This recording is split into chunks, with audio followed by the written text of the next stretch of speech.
Guys, ipabaping natin yung ating ilaw kasi malabo na. Yan, marunong daw si Kuya magpapabaping guys. Papalinawan niya ang ating ilaw kasi nga, mahirap naman talaga bumiyahe guys na malabo yung ilaw natin. Kailangan laging malinaw para kitang-kita yung daan.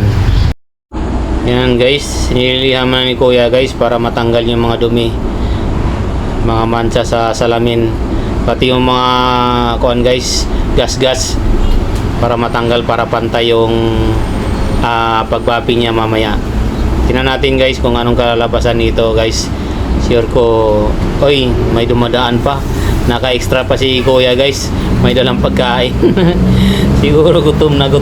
Pagkatapos niyang lihain guys, next niyang gagawin ay magbaping na. Ito guys, sinumpisa na niya ang pagbaping. Grabe, ang lupit guys, oh. Unti-unti nang kumikinis ang ilaw. Nawala yung labo niya guys. Yan, parang bago na guys. Oh, grabe. Lupit ni Kuya guys. Ganun na pala kabilis yung gagawin ni Kuya guys. Grabe, ang lupit ni Kuya guys talaga. Malupit ding maningil. Ano na siya ngayon guys. Grabe, ang linis na niya guys. Kanina, ano lang to, ang labo nito. Pero ito ngayon, wow, grabe, ang linis na. Wow. Medyo maingay dito guys kasi nasa tabing kalsada.